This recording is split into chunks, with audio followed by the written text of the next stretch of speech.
La nuit des contes présente les nouveaux contes de fées pour les petits-enfants, par la comtesse de Ségur. Histoire de Blondine, de Bonnebiche et de Beauminon. Chapitre 5. Bonnebiche. Beauminon était entré par un petit passage qui semblait fait exprès pour lui, et il avait probablement averti quelqu'un du château, car la grille s'ouvrit sans que Blondine eût appelé. Elle entra dans la cour et ne vit personne. La porte du château s'ouvrit d'elle-même. Blondine pénétra dans un vestibule tout en marbre blanc et rare. Toutes les portes s'ouvrirent seules, comme la première, et Blondine parcourut une suite de beaux salons. Enfin, elle aperçut, au fond d'un joli salon bleu et or, une biche blanche couchée sur un lit d'herbe fine et odorante. Beauminon était près d'elle. La biche vit Blondine, se leva, alla à elle et lui dit « Soyez la bienvenue, Blondine. Il y a longtemps que moi et mon fils Beauminon nous vous attendons. » Et comme Blondine paraissait effrayée, « Rassurez-vous, Blondine, vous êtes avec des amis. Je connais le roi votre père et je l'aime ainsi que vous. »« Oh, madame, dit Blondine, si vous connaissez le roi mon père, ramenez-moi chez lui. Il doit être bien triste de mon absence. »« Ma chère Blondine, reprit Bonnebiche en soupirant, il n'est pas en mon pouvoir de vous rendre à votre père. Vous êtes sous la puissance de l'enchanteur de la forêt des lilas. Moi-même je suis soumise à son pouvoir, supérieur au mien.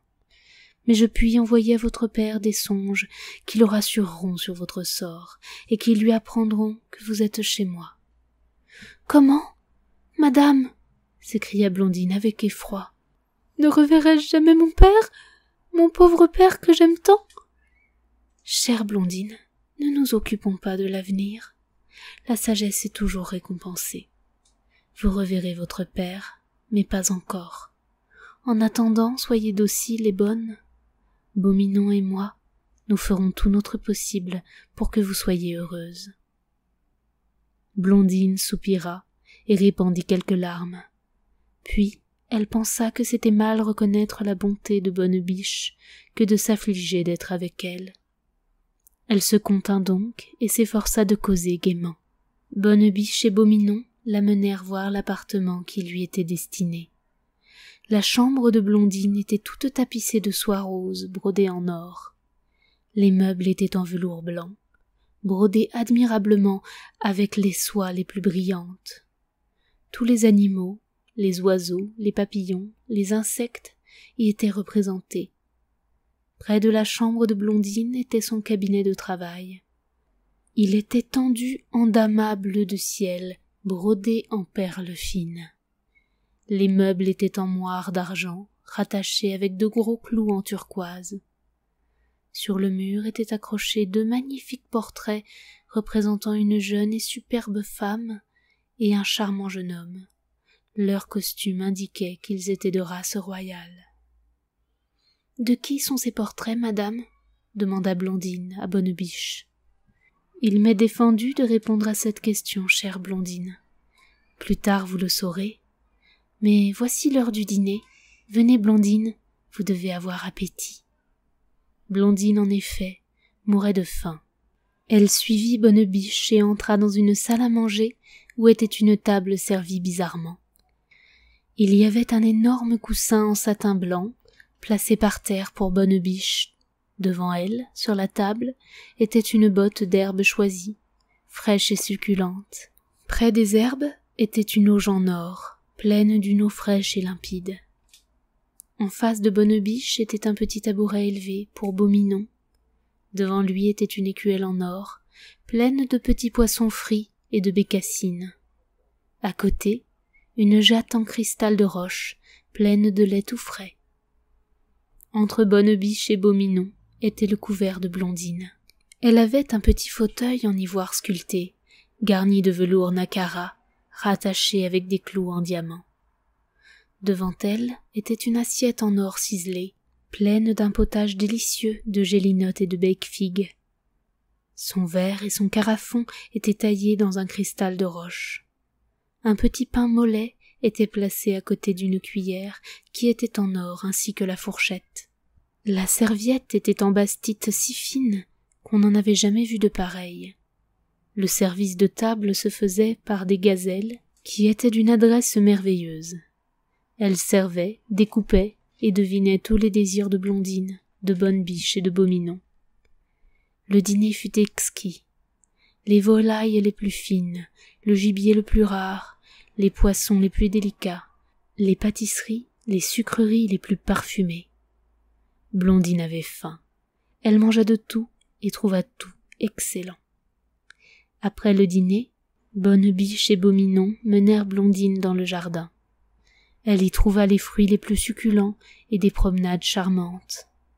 Après avoir bien couru, s'être bien promenée, Blondine rentra avec ses nouveaux amis. Elle était fatiguée. Bonne Biche lui proposa d'aller se coucher, ce que Blondine accepta avec joie.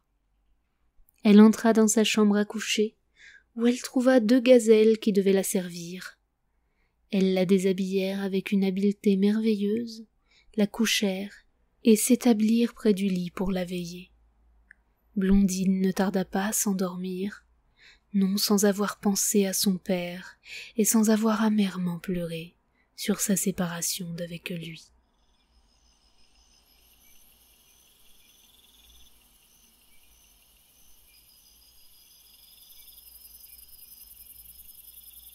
Chapitre 6. Le second réveil de Blondine. Blondine dormit profondément, et quand elle se réveilla, il lui sembla qu'elle n'était plus la même que lorsqu'elle s'était couchée. Elle se voyait plus grande, ses idées lui semblèrent aussi avoir pris du développement. Elle se sentait instruite, elle se souvenait d'une foule de livres qu'elle croyait avoir lus pendant son sommeil. Elle se souvenait d'avoir écrit, dessiné, chanté, joué du piano et de la harpe. Pourtant, sa chambre était bien celle que lui avait montrée Bonne Biche et dans laquelle elle s'était couchée la veille. Agitée, inquiète, elle se leva, courut à une glace, vit qu'elle était grande, et nous devons l'avouer, se trouva charmante, plus jolie 100 fois que lorsqu'elle s'était couchée. Ses beaux cheveux blonds tombaient jusqu'à ses pieds, son teint blanc et rose, ses jolis yeux bleus, son petit nez arrondi, sa petite bouche vermeille, ses joues rosées, sa taille fine et gracieuse, faisaient d'elle la plus jolie personne qu'on eût jamais vue. Émue, presque effrayée, elle s'habilla à la hâte et courut chez Bonne Biche, qu'elle trouva dans l'appartement où elle l'avait vue la première fois. « Bonne Biche, Bonne Biche !» s'écria-t-elle. « Expliquez-moi de grâce la métamorphose que je vois et que je sens en moi. Je me suis couchée hier au soir enfant, je me réveille ce matin grande personne. Est-ce une illusion? Ou bien ai-je véritablement grandi ainsi en une nuit? » « Il est vrai, ma chère Blondine, que vous avez aujourd'hui 14 ans, mais votre sommeil dure depuis 7 ans. Mon fils Beau Minon et moi, nous avons voulu vous épargner les ennuis des premières études. Quand vous êtes venu chez moi, vous ne saviez rien, pas même lire. Je vous ai endormi pour 7 ans, et nous avons passé ces 7 années, vous à apprendre en dormant, Beau Minon et moi à vous instruire. Je vois dans vos yeux que vous doutez de votre savoir. Venez avec moi dans votre salle d'études et assurez-vous par vous-même de tout ce que vous savez. » Blondine suivit Bonne Biche dans la salle d'études. Elle courut au piano, se mit à en jouer et vit qu'elle jouait très bien. Elle alla essayer la harpe et en tira des sons ravissants. Elle chanta merveilleusement. Elle prit des crayons, des pinceaux, et dessina et peignit avec une facilité qui dénotait un vrai talent. Elle essaya d'écrire et se trouva aussi habile que pour le reste. Elle parcourut des yeux ses livres et se souvint de les avoir presque tous lus.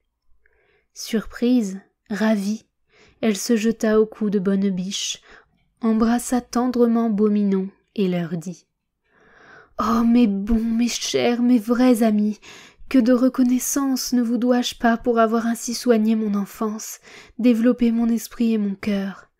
Car je le sens, tout est amélioré en moi, et c'est à vous que je le dois. » Bonne Biche lui rendit ses caresses.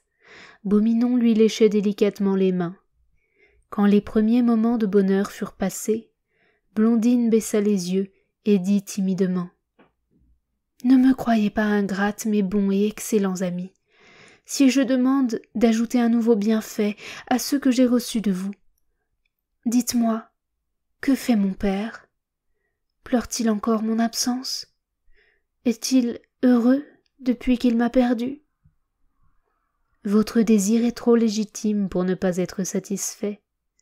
Regardez dans cette glace, Blondine, et vous y verrez tout ce qui s'est passé depuis votre départ et comment est votre père actuellement. » Blondine leva les yeux et vit dans la glace l'appartement de son père. Le roi s'y promenait d'un air agité. Il paraissait attendre quelqu'un. La reine Fourbette entra et lui raconta que Blondine, malgré les instances de Gourmandinet, avait voulu diriger elle-même les autruches qui s'étaient emportées, avait couru vers la forêt des Lilas et versé la voiture, que Blondine avait été lancée dans la forêt des Lilas à travers la grille, que Gourmandinet avait perdu la tête d'effroi et de chagrin, qu'elle l'avait renvoyé chez ses parents.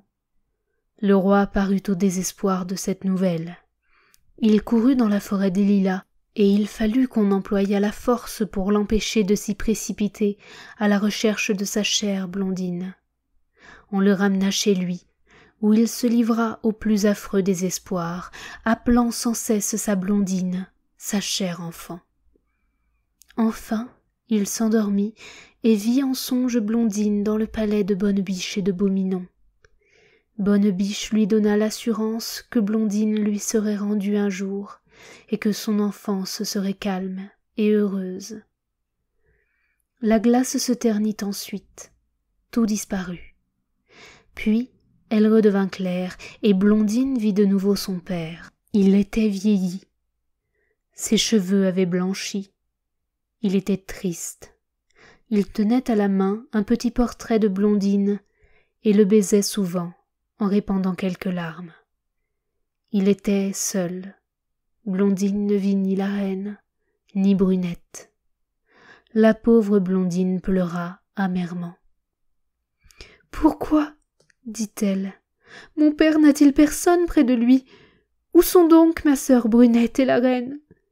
La reine témoigna si peu de chagrin de votre mort, car on vous croit morte, chère Blondine, que le roi la prit en horreur et la renvoya au roi turbulent son père, qui la fit enfermer dans une tour où elle ne tarda pas à mourir de rage et d'ennui.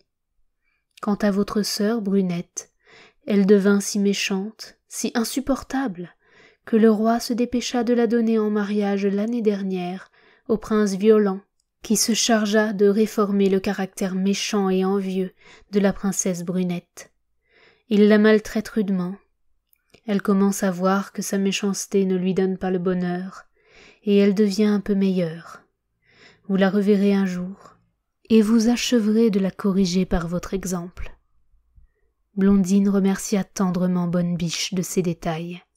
Elle eût bien voulu lui demander « Quand reverrai-je mon père et ma sœur ?»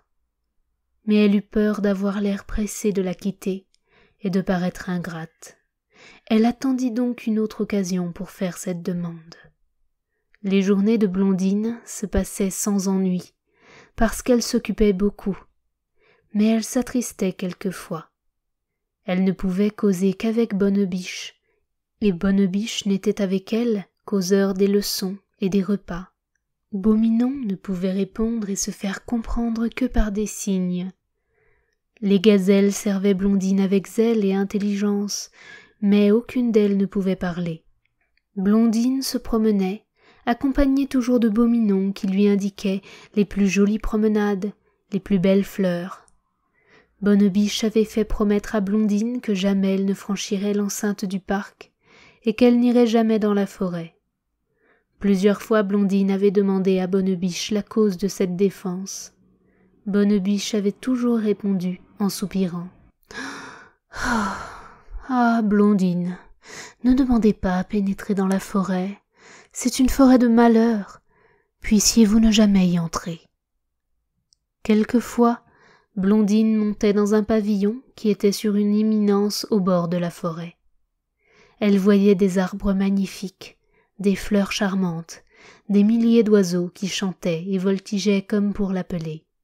« Pourquoi, se disait-elle, Bonne Biche ne veut-elle pas me laisser promener dans cette forêt? Quel danger puis-je y courir sous sa protection ?» Toutes les fois qu'elle réfléchissait ainsi, Beau Minon, qui paraissait comprendre ce qui se passait en elle, miaulait, l'attirait par sa robe et la forçait à quitter le pavillon. Blondine souriait, suivait Beau Minon et reprenait sa promenade dans le parc solitaire.